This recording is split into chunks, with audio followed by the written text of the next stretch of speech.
മഹാത്മാഗാന്ധിയുടെ രക്തസാക്ഷിത്വ ദിനം.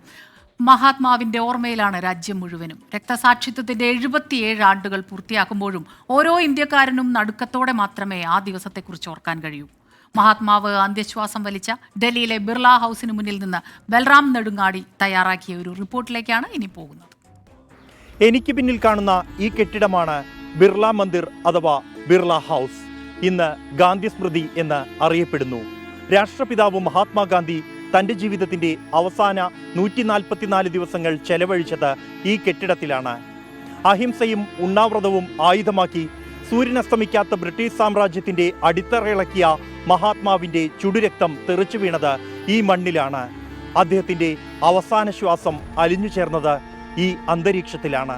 1948 ജനുവരി 30 വെള്ളിയാഴ്ച. മഹാത്മാഗാന്ധിക്ക് അന്നും പതിവ് പോലെ തിരക്കുള്ള ഒരു ദിവസമായിരുന്നു. രാവിലെ മുതൽ നിരവധി പേർ അദ്ദേഹത്തെ കാണാൻ ബിർള ഹൗസിലെത്തി. സാധാരണ നിലയിൽ വൈകിട്ട് 5 മണിക്ക് ആരംഭിക്കേണ്ട പ്രാർത്ഥനാ യോഗം അന്ന് സർദാർ വല്ലഭായ് പട്ടേലുമായുള്ള അഭിമുഖ സംഭാഷണത്തെ തുടർന്ന് വൈകി. 5:10 ആയപ്പോൾ അദ്ദേഹത്തിന്റെ സന്തത സഹചാരികളായ ആഭയും മനുവും സമയത്തെക്കുറിച്ച് ഗാന്ധിയെ ഓർമ്മപ്പെടുത്തി.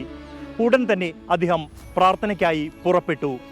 സർവമത പ്രാർത്ഥനയ്ക്കായി അനുയായികൾ കാത്തിരിക്കുന്ന മൈതാനത്തിന് നടുവിലൂടെ അദ്ദേഹം വേദിയിലേക്ക് നീങ്ങി. ഈ സമയം ആൾക്കൂട്ടത്തിൽ നിന്നും കാക്കി ബുഷ് ജാക്കറ്റും നീല പാൻറ്റും ധരിച്ച ഒരാൾ തൻ്റെ പോക്കറ്റിൽ കരുതിയിരുന്ന ഇറ്റാലിയൻ നിർമ്മിത 38 കാലിബർ ബറേറ്റ തോക്ക് ഇരു കൈപ്പത്തികൾക്കുള്ളിലും ഒളിപ്പിച്ച് ഗാന്ധിക്ക് നേരെ നമസ്തേ പറഞ്ഞു.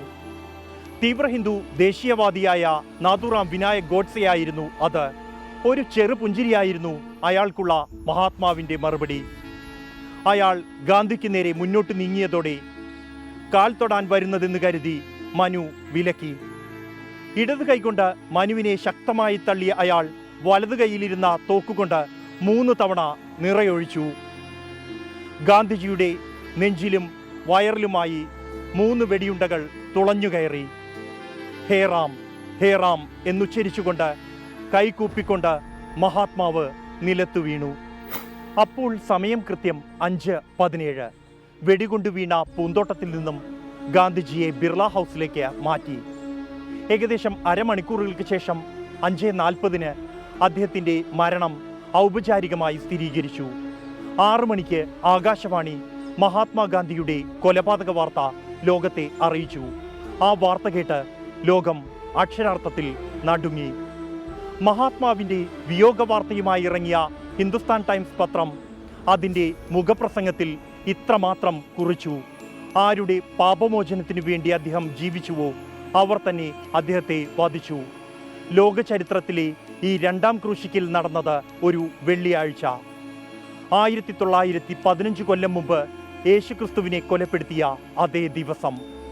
പിതാവേ, ഞങ്ങളോട് പൊറുക്കേണമേ. ബൽറാം നെടുങ്ങാടി, 24 ഡൽഹി. അപ്പോൾ ആ സ്ഥലമൊക്കെ നേരിട്ട് കണ്ടതുപോലെ തന്നെ ബൽറാം നെടുങ്ങാടി പ്രേക്ഷകർക്ക് മുന്നിൽ പറഞ്ഞു തരികയുണ്ടായി, സ്ഥലമൊക്കെ കാണിച്ചു തരികയും ചെയ്തു.